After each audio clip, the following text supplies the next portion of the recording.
السلام علیکم ورحمۃ اللہ وبرکاتہ۔ ہمارے جو بھائی اور بہن یوٹیوب پہ اس درس کو واچ کریں گے، آپ کے لیے بڑی دعائیں۔ اللہ آپ کو دونوں جہانوں میں عافیت اور خوشیاں نصیب فرمائے۔ آپ سے گزارش ہے کہ ہمارے اس یوٹیوب چینل کو لائک بھی کریں، شیئر بھی کریں، سبسکرائب بھی کریں اور بیل آئیکن کو ضرور کلک فرمائیں فار فیوچر نوٹیفیکیشنز۔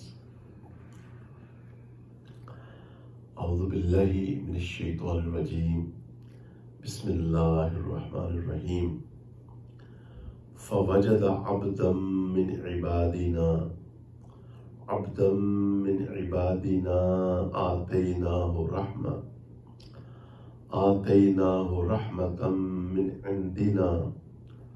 رحمة من عندنا وعلمناه من لدنا علما۔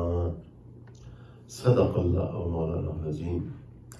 اللہم صلی علی سیدنا محمد وعلی آل سیدنا محمد وبارک وسلم۔ اللہم صلی علی سیدنا محمد وعلی آل سیدنا محمد وبارک وسلم۔ اللہم صلی علی سیدنا محمد وعلی آل سیدنا محمد وبارک وسلم۔ آج کا ٹاپک ہے سورۃ الکہف اور فتنہ دجال۔ تو سورۃ الکہف کے بارے میں بہقی شریف کی روایت ہے، ابو سعید خدری رضی اللہ عنہ اس کے راوی ہیں۔ قال من قرأ سورة الكهف في يوم الجمعة أضاء له النور ما بين الجمعتين۔ کہ رسول اللہ صلی اللہ علیہ وسلم نے فرمایا جو شخص جمعہ کے دن سورۃ الکہف پڑھے اس کے لیے نور روشن ہو جائے گا دو جمعوں کے درمیان۔ تو اس کی تشریح میں لکھا ہے محدثین کرام نے کہ سورۃ الکہف کو جمعہ کے دن کے ساتھ کوئی خاص مناسبت ہے، جس کی وجہ سے اس دن میں اس کی تلاوت کے لیے نبی صلی اللہ علیہ وسلم نے خصوصیت کے ساتھ ترغیب دی ہے اور فرمایا جمعہ کے دن سورہ کہف پڑھنے سے دل میں ایک خاص نور پیدا ہوگا اور جس کی روشنی اور برکت اگلے جمعہ تک رہے گی۔ اور ایک اور حدیث شریف ہے مسلم شریف میں، اور اس میں نبی کریم صلی اللہ علیہ وسلم نے فرمایا جو ان کو یاد یعنی سورۃ الکہف کی پہلی 10 آیات جو ان کو یاد کر لے گا اور پڑھے گا وہ دجال کے فتنہ سے محفوظ رہے گا۔ فتنہ کے بارے میں کلام پاک سورۃ الانفال کی آیت نمبر 25 جس میں اللہ تعالیٰ فرماتے ہیں بچو اس فتنہ سے، واتقوا فتنہ، بچو اس فتنہ سے کہ نہ پڑے گا تم میں سے ظالموں پر چن کر۔ یعنی اب یہ فتنہ آپ یہ سمجھیں کہ جب دریا میں فلڈنگ ہوتی ہے تو وہ پانی جو ہے وہ یہ تو نہیں دیکھتا کہ یہ نیک ہے اور یہ بد ہے، وہ تو سب کو اپنی لپیٹ میں لیتا ہے، سب کو غرق کرتا ہے۔ تو فتنہ جب برپا ہوگا تو یا فتنہ جب برپا ہوتا ہے تو پھر وہ سب کو اپنی لپیٹ میں لے لیتا ہے۔ تو اس عاجز نے پچھلے تقریباً 3 یا 4 مہینے میں جو ریسرچ کی، غالباً شوال میں شروع کی میں نے یہ ریسرچ، غالباً ٹو دی بیسٹ آف میری ریکلیکشن، شوال، ذوالقعدہ، ذوالحج، محرم، تو اس میں یہ چیز اس عاجز کی سمجھ میں آئی کہ دجال کے ظہور سے پہلے فتنے ظاہر ہوں گے. یہ جتنا ایول آج ہمیں دنیا میں نظر آ رہا ہے یہ سب دجال کے فتنے ہیں. اچھا، اب دجال کے بارے میں ذرا سن لیں.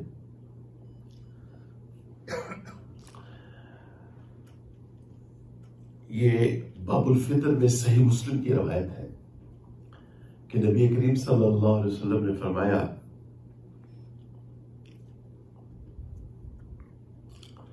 ما بین خلق آدم الى قیام الساعة خلق اکبر من الدجال.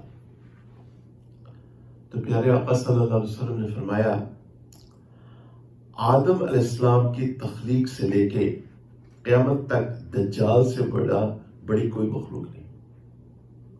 ٹھیک. پھر دوسری روایت ہے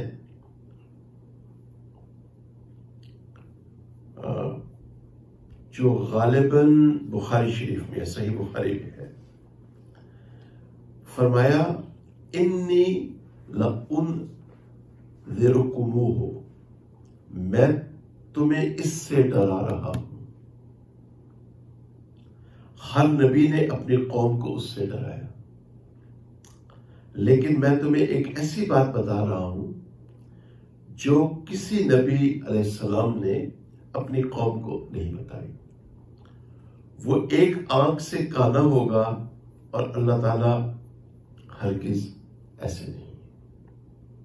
اب اس کی جو فزیکل ڈسکرپشن ہے دجال کی، اس کا قد چھوٹا ہوگا، پنڈلیوں کے درمیان دوری ہونے کے باعث اس کی چال جو ہے وہ ڈیفیکٹو ہوگی، عیبدار ہوگی، عیب ہوگا اس میں. اس کے بال نرم اور سیدھے نہ ہوں گے، گھنگریالے ہوں گے. اس کے بال گھنے ہوں گے. بجھی ہوئی آنکھ پھولے ہوئے انگور کی مانند، یعنی وہ بائیں آنکھ سے کانا ہوگا اور دونوں آنکھوں کے درمیان لکھا ہوگا کاف فا را. سورۃ الکہف واقعی جو اس عاجز نے ریسرچ کی تو ان علماء کو دعائیں دی جنہوں نے محنتیں کر کے یہ چیزیں ہمارے سامنے رکھی کہ سورۃ الکہف میں جو واقعات ہیں وہ ہمارے جو مسائل ہیں آج ان کا حل ہے. تو اس کی سیکوینس لے لیں. سب سے پہلے آدم علیہ السلام کی تخلیق اور ابلیس کی کہانی کہ اللہ تعالیٰ نے آدم علیہ السلام کو فرشتوں کو حکم دیا کہ آدم علیہ السلام کو سجدہ کرے اور ابلیس نے نہیں کیا. آج آپ دیکھ لیں 95% مسلمان نماز نہیں پڑھتے، مسلمان زکوٰۃ نہیں دیتے، مسلمان خواتین حجاب نہیں کرتی، جھوٹ کثرت سے بولا جاتا ہے اور اس کو حرام بھی نہیں سمجھا جاتا. سود، بے حیائی، آپ یعنی you name it. تو سب سے بڑا فتنہ دجال کا فتنہ کیا ہے کہ لوگ اللہ رب العزت کی عبادت کو چھوڑ دیں گے. یعنی میری اور آپ کی زندگی کا مقصد کیا ہے کہ ہم اللہ تعالیٰ کی عبادت کریں. اچھا، یہ پہلا واقعہ ہے. دوسرا واقعہ ان پراپر سیکوینس موسیٰ علیہ السلام اور خضر علیہ السلام کا واقعہ، اس کی طرف ہم ابھی آتے ہیں انشاءاللہ. پھر باغ والوں کا واقعہ. وہ آپ واقعہ پڑھیں جو سورۃ الکہف میں آیا ہے، تو دونوں اللہ کو مانتے ہیں اور آخرت کو بھی دونوں مانتے ہیں. کسی مورتی پوجا کا ذکر نہیں، کسی قبر پرستی کا ذکر نہیں. دو آدمیوں کا واقعہ ہے، ایک کا اللہ پہ کامل ایمان ہے، ایک مادہ پرست ہے، اور وہ کہتا ہے کہ میرا یہ جو باغ ہے یہ کبھی فنا نہیں ہوگا. اور دوسرا جو ہے، جو نیک آدمی ہے، اس کو کہتا ہے کہ جب تم اپنے باغ میں داخل ہوا تو تم نے کیوں نہ کہا ما شاء اللہ لا قوت الا باللہ. اکفرت بالذی، کفر کا لفظ استعمال کیا. تو نے اپنے رب کا شکر ادا کیوں نہیں کیا؟ اور پھر جب اس کا باغ جس طرح کورونا وائرس کی وجہ سے، یعنی ہم امریکہ میں تو گیس کہتے ہیں، پاکستان، انڈیا، بنگلہ دیش میں پیٹرول کہتے ہیں، کوئی گیس خریدنے والا نہیں ہے. بینکوں میں پیسے ہیں، لوگ نکلوا نہیں سکتے. فٹ بال گیمز میں ہو رہی ہے، اسپیکٹیٹرز نہیں ہے، کوئی دیکھنے والا نہیں ہے. یعنی آپ زندگی کو دیکھیں، کتنی انسان کی زندگی مشکل ہو چکی ہے. اچھا، تو وہ جو اس کا جو باغ ہوتا ہے وہ فنا ہو جاتا ہے، تو وہ کیا کہتا ہے آخر میں؟ کاش میں نے اپنے رب کے ساتھ کسی کو شریک نہ ٹھہرایا ہوتا. تو یہ مادہ پرستی بھی شرک ہے.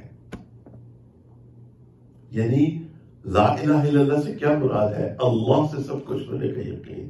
اور ایک آدمی کلمہ کو مسلمان ہو اور معاذ اللہ اس کو آپ کہیں کہ جی کام کیسے ہوگا، جی اللہ کہے گی نہیں، آگے سے کلام کرنا شروع کر دیں. مجھے تو پیسے چاہیے، کہ پیسے اللہ ہی دے گا. اللہ تعالیٰ کے فضل و کرم سے آپ اپنی طرف سے کوشش کریں. لیکن ایسی ایسی باتیں آگے سے کی جاتی ہیں جو کہ بہت ہی نامناسب ہے. تو مادہ پرستی یہ فتنہ دجال ہے، اس دور کا جو مادہ پرستی ہے. ٹھیک،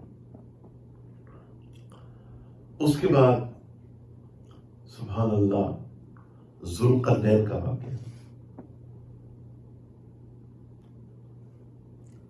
تو ذوالقرنین کو اللہ تعالیٰ نے تمکین فی الارض عطا فرمائی رحمہ اللہ. تو ذوالقرنین کے واقعے سے اس دور میں کیسے ہم اہل علم حضرات نے اس طرح ریلیٹ کیا ہے کہ اس سے مراد یہ ہے کہ امام مہدی علیہ السلام تشریف لائیں گے اور ان کو اللہ تعالیٰ تمکین فی الارض عطا فرمائیں گے.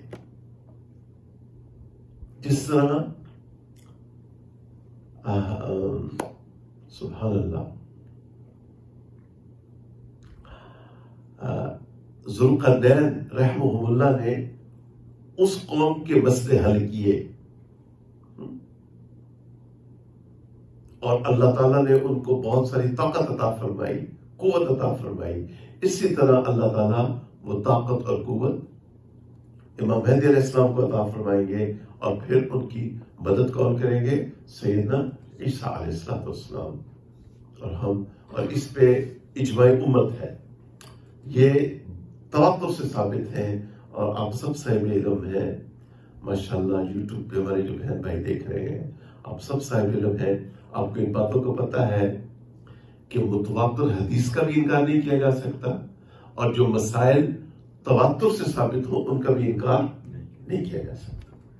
یہ فقہ کے بنیادی اصول ہے، عقیدے کے بنیادی اصول. تو اس سے مراد ہوگی امام مہدی علیہ السلام.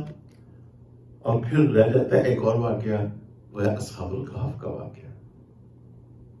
کہ اس دور میں جو مسلمان اپنا ایمان بچانا چاہیں ان دجالی فتنوں کا جو ظہور ہو رہا ہے ایک کے بعد دوسرا اور دوسرے کے بعد تیسرا، تو اس میں اپنا ایمان کیسے بچائیں؟ کہ وہ حکمت عملی اختیار کریں دو اصحاب الکہف نے اختیار کی. اور وہ کیا تھی کہ ان کے پاس والرقیم، ان کے پاس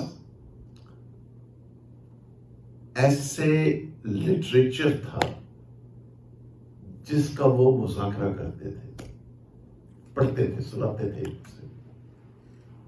وہ موحد تھے کہ انہوں نے کیا کہا، ہم اللہ کے سوا کسی کو نہیں پکارتے. ٹھیک ہے، تو ہمیں بھی خالصاً اللہ کو پکارنا ہوگا. پھر وہ پناہ گزین ہو گئے ایک غار میں جا کے. ہم بھی نیک لوگوں کی صحبت میں پناہ لے لیں. ٹھیک ہے نا. اب جس طرح کے بزرگ فرما رہے ہیں، یوٹیوب پہ اہل حضرات کے بیانات آ رہے ہیں کہ آپ کیا کریں، اپنے معمولات کی پابندی کریں. اپنے معمولات کی، جو بھی آپ کے معمولات ہیں.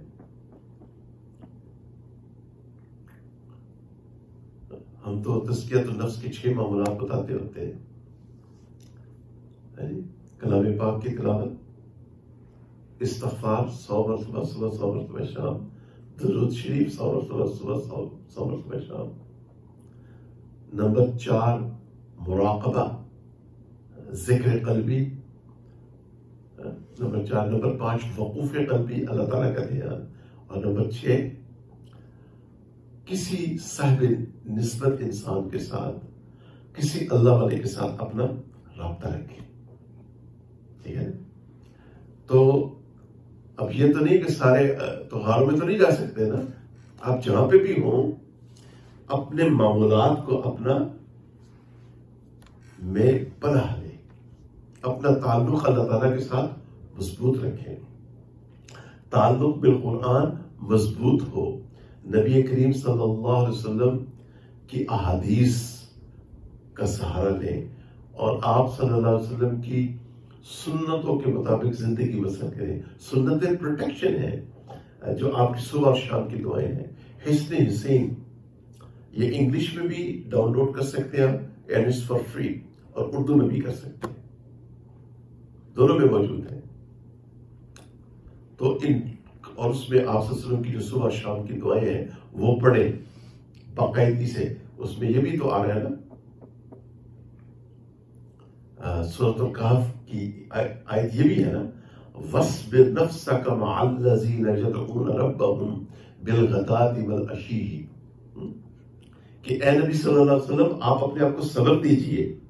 کن کے ساتھ؟ مَعَ الَّذِينَ، ان لوگوں کے ساتھ، يَدْعُونَ رَبَّهُمْ، جو پکارتے ہیں اپنے رب کو.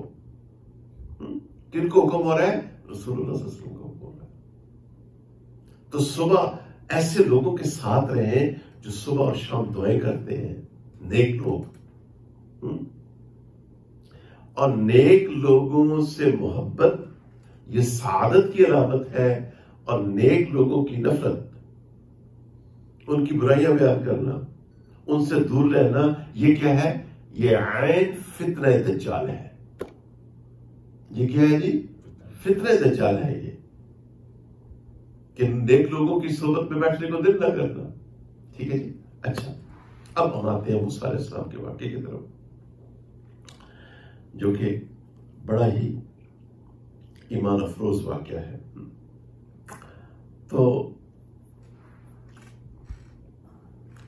سبحان اللہ وبحمدہ سبحان اللہ العظیم. ایک دفعہ بنی اسرائیل نے پوچھا موسیٰ علیہ السلام سے، اے اللہ کے پیارے رسول علیہ السلام، سب سے زیادہ علم والا کون ہے؟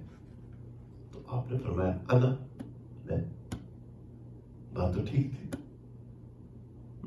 جواب تو ٹھیک دیا موسیٰ علیہ السلام، لیکن میرے اللہ کو انا پسند، انا کا لفظ پسند نہیں.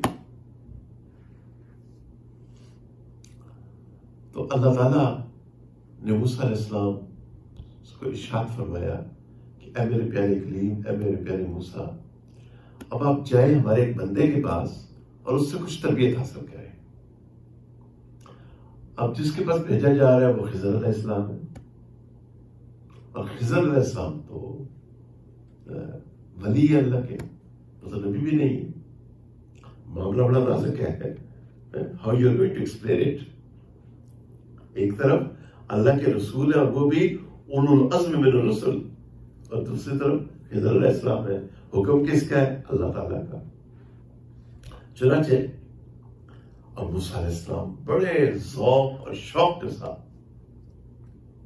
کہ میرے اللہ کا حکم ہے اور ان کے پاس کچھ علم ہے جو میرے پاس نہیں ہے. تو موسیٰ علیہ السلام کے پاس کون سا علم تھا؟ تشریعی امور، ٹھیک ہے نا، حلال حرام کا علم، شریعت کا علم. اور خضر علیہ السلام کے پاس تکوینی امور. تکوینی امور کیا ہے؟ تکوینی امور ہڈن ریالٹیز آف لائف. اس کائنات کے مخفی راز، چھپے ہوئے راز. ظاہر میں شر ہے، حقیقت میں خیر ہے. ظاہر میں شر ہے مگر حقیقت میں خیر ہے. مال بندہ تو کہتا ہے نا مجھے مال مل جائے بس، نماز جائے قضا ہوتی ہے تو ہو جائے، معاذ اللہ معاذ اللہ، مجھے بس مال مل جائے. جھوٹ سے ملے، سود سے ملے، اللہ کی نافرمانی سے ملے، بس مال ملنا چاہیے. اب اس کی طرف ہم آتے ہیں. فوجد عبدا من عبادنا، پھر پایا ایک بندہ ہمارے بندوں میں سے، آتیناہ رحمہ، جس کو ہم نے رحمت عطا فرمائی، من عندنا، اپنے پاس سے، وعلمناہ، اور سکھایا تھا ان کو، من لدنا علما، اپنے پاس سے علم لدنی. علم لدنی ایک علم ہے جو قرآن کا علم ہے، ایک حدیث کا علم ہے، قرآن و حدیث کا علم، اور ایک علم وہ ہے جو اللہ تعالیٰ خود اپنے پاس سے عطا فرماتے ہیں. تو مفسرین کرام نے لکھا ہے علم لدنی جس میں اسباب ظاہری کا دخل اور واسطہ نہ ہو، جس میں اسباب ظاہری کا دخل اور واسطہ نہ ہو. اچھا، عالم غیب سے براہ راست قلب میں داخل ہو، اس لیے ذکر قلبی. کیا خیال ہے؟ نہیں کہنا یہ ذکر قلبی جو ہے نا، یہ بہت بڑی نعمت ہے. کاش اس کی لذت ہمیں آ جائے. کاش یہ مسجد اللہ سے مانگی اس لیے تھی کہ یہاں پہ لوگ آ کے ذکر سیکھیں. اللہم آمین. اچھا،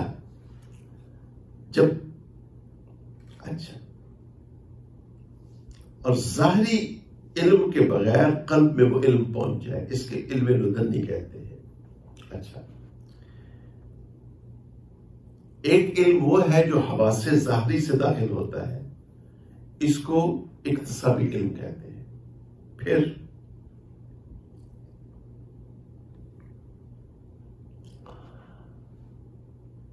علم ظاہری علوم اور باطنی علوم، اس کا ثبوت ورس نمبر 120 آف سورۃ الانعام یاد رہے گا. وَذَرُوا ظَاهِرَ الْإِثْمِ وَبَاطِنَهُ، وَذَرُوا ظَاهِرَ الْإِثْمِ وَبَاطِنَهُ، چھوڑ دو وہ گناہ جو تم ظاہری اور باطنی طور پہ کرتے ہو. مثال کے طور پہ کلو وشربو ولا تسرفو، کھاؤ پیو اور اسراف نہ کرو، اس کا تعلق ظاہر سے ہے. قل للمؤمنین یغضوا من ابصارہم، آپ مومن مردوں سے کہہ دیجئے کہ اپنی نگاہیں نیچے رکھیں، یہ ظاہر ہے. پھر وہ اعمال جن کا تعلق انسان کے باطن سے ہے. وَتَوَكَّلْ عَلَى اللَّهِ، اللہ پہ توکل کرو. وَأُفَوِّضُ أَمْرِي إِلَى اللَّهِ، میں اپنے کام اللہ کے سپرد کرتا ہوں. اس کا تعلق باطن سے ہے. اچھا، باب العلم میں بخاری شریف میں یہ روایت مل جائے گی آپ کو کہ ابو ہریرہ رضی اللہ تعالیٰ عنہ ارشاد فرماتے ہیں میں نے رسول اللہ صلی اللہ علیہ وسلم سے علم کے 2 برتن حاصل کیے. ایک کو لوگوں میں پھیلا دیا اور دوسرا اگر پھیلاؤں تو یہ گردن کاٹ دے. تو وہ علم کون سا؟ ایک ہے علم قال، ایک ہے علم حال، علم ظاہر، علم باطن. اچھا، اب ہم آتے ہیں اس واقعے کی طرف، موسیٰ علیہ السلام کے واقعے کی طرف. تو جب موسیٰ علیہ السلام یوشع بن نون کے ساتھ اس جگہ پہ پہنچتے ہیں جب پہ حکم تھا، لمبا واقعہ ہے، اور خضر علیہ السلام سے ملاقات ہوتی ہے تو موسیٰ علیہ السلام کی عاجزی دیکھیں آپ.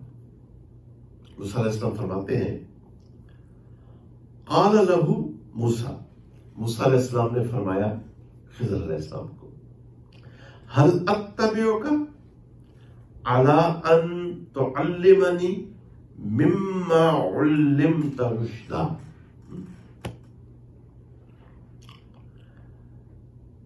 تو میں آپ کے ساتھ رہوں، آپ کی اتباع کروں اس پہ کہ آپ مجھ کو سکھائیں وہ علم جو آپ کو سکھایا گیا. اب سفر شروع ہوتا ہے.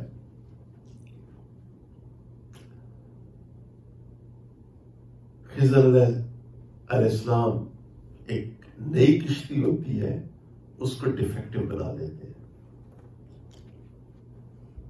اس کو ڈیفیکٹو بنا دیتے ہیں، اس میں ایپ ڈال دیتے ہیں. پھر آگے جاتے ہیں تو سبحان اللہ،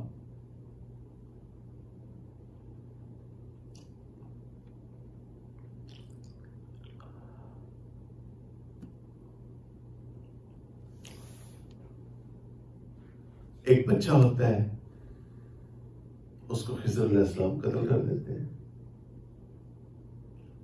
پھر ایک بستی میں جاتے ہیں، ایک دیوار ہوتی ہے گرنے والی، وہاں کھانا مانگتے ہیں، وہ کھانا نہیں دیتے اور یہ دیوار بنا دیتے ہیں. اور اس کے بعد ان کا سفر ختم ہو جاتا ہے اور وہ موسیٰ علیہ السلام پہ حکمتیں کھولتے ہیں. تکوینی امور. پہلا واقعہ، وہاں پہ نیول وار ہو رہی تھی، سمندر میں جنگ ہو رہی تھی، اور بادشاہ جو تھا وہ نئی کشتیوں کو اس کے سپاہی پکڑ لیتے تھے، لیکن جس کشتی میں ڈیفیکٹ ہوتا تھا اس کو چھوڑ دیتے تھے. تو اس میں اشارہ یہ ہے ہمارے لیے آج، چونکہ سورۃ الکہف اہل علم حضرات نے متعدد احادیث کی روشنی میں فرمایا سورۃ الکہف ہمارے لیے آج ہمارے مسائل کا حل ہے. اگر ہم سورۃ الکہف کے مضامین کو غور سے ان پہ غور و فکر کریں اور تدبر و تفکر کریں اور ان تعلیمات کو اپنائیں تو ہم بھی بچ سکتے ہیں. نمبر 1 یہ کہ اگر موسیٰ علیہ السلام کو ضرورت محسوس ہوئی خضر علیہ السلام کے پاس جانے کی، ہم بھی جہاں پہ بھی رہ رہے ہیں اپنی کمیونٹیز میں ایسے نیک لوگوں کے ساتھ اپنا قلبی تعلق رکھیں تاکہ ہمارے اوپر بھی جو تکوینی امور ہے وہ منکشف ہو سکے. ٹھیک ہے نا؟ اچھا، دوسری بات کہ میرا غالب گمان یہ ہے کہ یہ واقعہ فرعون کے غرق ہونے کے بعد کا ہے، لیکن ہو سکتا ہے کہ I may be wrong. میرے پاس کوئی فرم ریسرچ نہیں ہے، لیکن یا وہ پہلے کا واقعہ ہے فرعون سے غرق ہونے سے پہلے کا.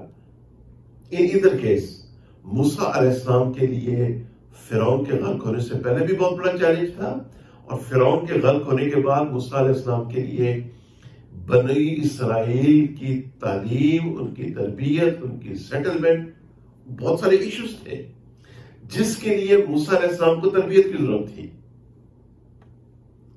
تو ہم جہاں پہ بھی ہیں مسلمان پوری دنیا میں، ہمیں بھی تربیت کی ضرورت ہے.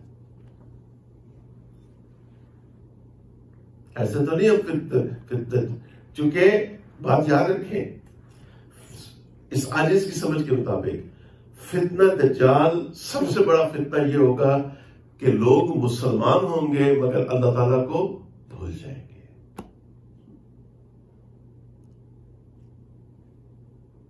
آپ یعنی مسجدیں بند ہو رہی ہیں. کبھی آپ نے تصور کیا تھا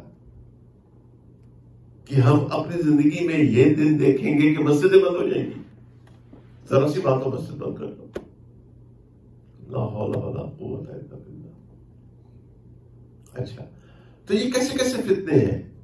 تو اللہ تعالیٰ کی عبادت نہ کرنا بہت بڑا فتنہ دجال ہے. ٹھیک ہے جی. تو تربیت حاصل کرنا کتنا ضروری ہے. دوسرا یہ ہے کہ وہاں پہ نیول وار ہو رہی تھی، لیکن موسیٰ علیہ السلام کی اپنی سچویشن تھی. آپ جہاں پہ بھی ہیں اس دنیا میں، آپ اپنے کمیونٹی ایشوز سے ڈیل کریں. یہ ضروری نہیں ہے to stick your nose in every war that is going on around the world. It's not necessary. اس کی ضرورت نہیں ہے. بات ہوئے ہے نا، آپ کے جو کمیونٹی ایشوز ہیں، آپ بیٹھے جی لنک فارورڈ کر رہے ہیں. کس کے پاس ٹائم ہے لنک دیکھنے کا؟ آپ سوچیں کہ یہی ٹائم آپ نے جو 15 منٹ آدھا گھنٹہ لگانا ہے لنک فارورڈ کرنے میں، اتنے میں آپ 5 دفعہ استغفار پڑھ لیں، 500 دفعہ درود شریف پڑھ لیں. آدھے گھنٹے میں تو پڑھا جاتا ہے. میرے خیال 2 منٹ لگتے ہیں 100 دفعہ استغفار پڑھنے میں. اور درود شریف بھی 100، چھوٹا درود شریف جو ہے وہ صلی اللہ علی النبی الامی، 2 منٹ لگتے ہیں آپ کو، آپ 100 دفعہ پڑھ لیتے ہیں. میں مثال دے رہا ہوں. اچھا، اپنے کمیونٹی ایشوز کو دور کریں. تیسری چیز یہ ہے کہ ظاہر میں اگر پسماندگی ہے، غربت ہے، بس اتنا ہے کہ آپ سروائیو کر رہے ہیں، مگر آپ کا دین محفوظ ہے، آپ کی 5 وقت کی نماز محفوظ ہے. آپ یہاں امریکہ کی مثال لے رہے ہیں. ایک شخص مسجد کے قریب ہے، نماز مسجد میں پڑھنے کو مل رہی ہیں، بچے دنیاوی تعلیم کے ساتھ ساتھ دینی تعلیم بھی حاصل کر رہے ہیں، ایمان محفوظ ہے ان کا. ادھر سے ان کو نکال کے کہیں اور کہ جی اب میں فلاں جگہ موو ہو رہا ہوں، وہاں مجھے $50,000 زیادہ مل جائیں گے. ابھی میں کما رہا ہوں 100,000، تب میں کماؤں گا 150,000. لیکن آپ کا دین اور بچوں کا دین متاثر ہو گیا. بات سمجھ آ رہی ہے؟ تو تکوینی مصلحت یہ ہے کہ ظاہر میں اگر آپ کے پاس بہت زیادہ پیسہ نہیں، مگر آپ کا اور آپ کی فیملی کا دین محفوظ ہے، تو اس پہ اللہ کا شکر ادا کریں. یہ ایک وقت ایک طریقہ ہے دین بچانے کا. دوسری طرف آئے، وہ بچہ جس کو خضر علیہ السلام کے ذریعے اللہ تعالیٰ اپنے پاس واپس بلا لیتے ہیں، اس بچے نے بڑے ہو کے اللہ کا نافرمان بننا تھا.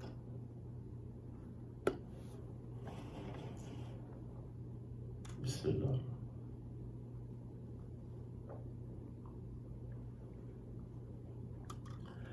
الحمدللہ. اس بچے نے بڑا ہو کے نافرمان بننا تھا. اس سے کیا ہوا؟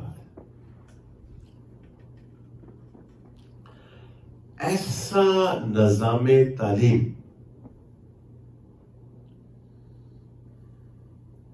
جس میں الف اللہ کی بجائے الف انار پڑھایا جائے.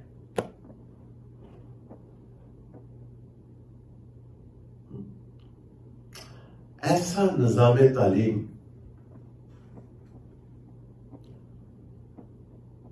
گلا تو گھوٹ دیا اہل مدرسہ نے تیرا، کہاں سے آئے صدا لا الہ الا اللہ. ایسا نظام تعلیم کہ جناب علی ہر چیز کو کریٹیک کرو، ہر چیز کا ریبٹل پیش کرو، ہر چیز کو کرٹیسائز کرو. کنڈیشننگ بچپن سے کی جاتی ہے، اور بڑے ہو کے وہ مسلمان ہے بچہ، مگر اس کے ذہن میں معاذ اللہ اللہ تعالیٰ کے وجود کے بارے میں شکوک آ جاتے ہیں. کس کام کی ہے وہ اولاد؟ سوچنے کی بات ہے. تو اشارہ ہے، استعارہ ہے کہ اپنے اس فتنہ دجال کی وجہ سے اولادوں کے اندر شکوک پیدا ہو جائیں گے اللہ تعالیٰ کے وجود کے بارے میں، معاذ اللہ، دین کے بارے میں. ہمارے جو بھائی بہن انڈیا، پاکستان، بنگلہ دیش میں اس درس کو واچ کر رہے ہوں گے یا کرتے ہوں گے، وہ شاید اس بات کو نہ سمجھ سکیں. غیر مسلم معاشروں میں یہ بہت بڑا ایک مسئلہ ہے. اگر بچوں کی صحیح اسلامی تربیت نہ کی جائے. ٹھیک ہے جی. اور آخر کی طرف آئے، دیوار. بظاہر دیوار گر رہی ہے اور انہوں نے کھانا بھی نہیں دیا، اور خضر علیہ السلام اس دیوار کو ٹھیک کر دیتے ہیں، چونکہ اس دیوار کے نیچے خزانہ ہے. اور خزانہ کس کا ہے؟ اچھا، یتیم، 2 یتیم بچوں کا. اور one more thing, story number 2 کی طرف میں دوبارہ واپس آتا ہوں. جو بچے کو خضر علیہ السلام کے ذریعے اللہ تعالیٰ اپنے پاس بلا لیتے ہیں، اس بچے کے والدین نیک تھے. نیک والدین کی اولاد،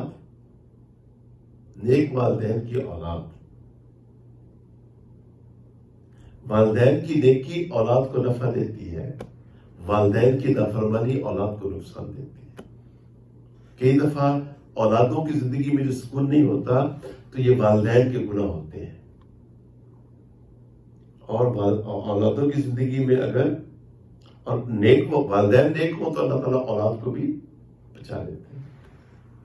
اچھا،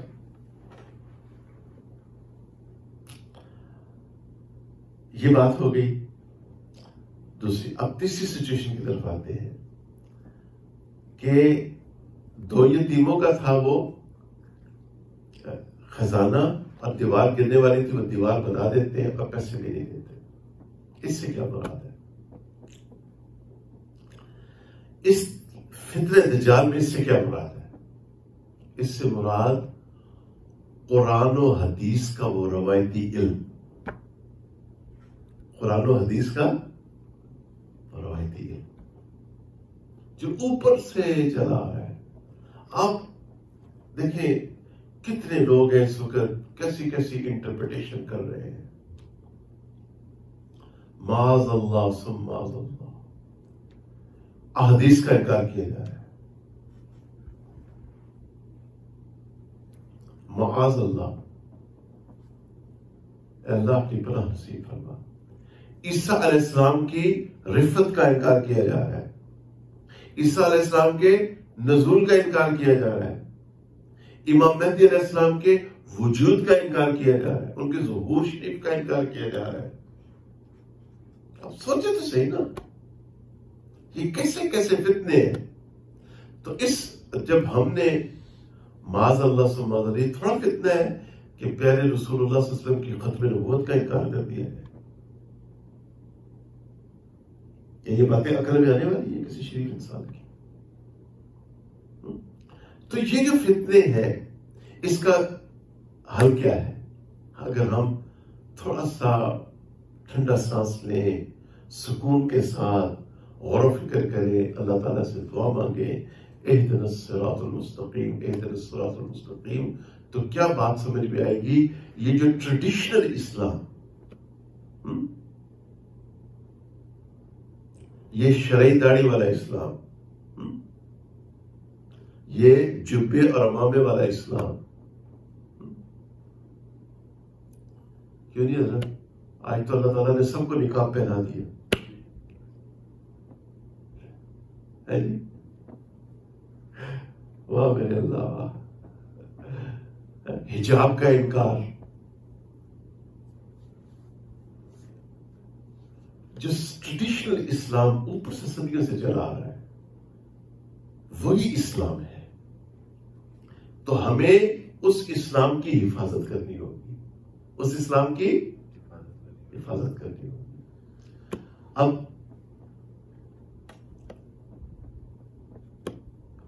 how do they say Johnny came late, huh? How do you say it? Did I say it right? Johnny came late. What have you یہ امریکہ میں کہتے ہیں there is no free lunch. What have you done for me lately? کہ دین کا کام بھی تب کریں گے جب ہمیں پیسے ملیں گے۔ خضر علیہ السلام نے وہ دیوار فری بنائی کہ ہر کمیونٹی میں کچھ ایسے لوگ ہوں جن کے اندر کمیونٹی کا درد ہو اور وہ درد کے ساتھ دین کا کام کرے، قربانی کے ساتھ دین کا کام کرے۔ کیوں جی باتیں دل کو لگی؟ یہ میرے اندر تو اتنا علم نہیں، لیکن اہل علم حضرات نے جو تفسیر بیان کی ہے، اللہ یعجز ان کے لیے دعا گو ہے، انہوں نے احسان فرمایا اور ایسی ایسی حکمتوں کو انہوں نے کھولا، تو اس حکمت عملی کو ہم اپنائیں گے تو انشاءاللہ ہم دجال کے ظہور سے پہلے فتنہ دجال سے ہم بچ سکیں گے، ہم محفوظ رہیں گے۔ اللہ تعالیٰ ہم سب کو سورۃ الکہف کی جو مضامین ہیں ان پہ غور و فکر کرنے کی توفیق نصیب فرمائے۔ خاتمہ بھی ایمان کی دعا مانگیں انشاءاللہ، اور اولادوں کے لیے بھی دعا مانگیں انشاءاللہ۔ الحمدللہ رب العالمین والعاقبۃ للمتقین والصلاۃ والسلام علی سید المرسلین۔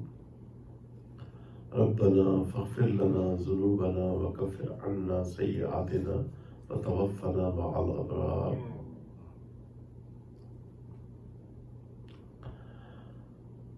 فاطر السماوات والارض انت ولی فی الدنیا والآخرہ، توفنی مسلما والحقنی بالصالحین، یا ارحم الراحمین یا ارحم الراحمین۔ رب اجعلنی مقیم الصلاة ومن ذریتی ربنا تقبل دعاء، ربنا اغفر لي ولوالدي وللمؤمنين يوم يقوم الحساب۔ ربنا هب لنا من ازواجنا وذرياتنا قرة اعين واجعلنا للمتقين اماما۔ رب ارحمهما كما ربياني صغيرا۔ ربنا آتنا في الدنيا حسنة وفي الآخرة حسنة وقنا عذاب النار۔ ربنا آتنا من لدنك رحمة وهيئ لنا من أمرنا رشدا۔ صلی اللہ تعالی علی خیر خلقہ سیدنا محمد وآلہ وأصحابہ اجمعین برحمتک یا رب۔ جزاکم اللہ خیر۔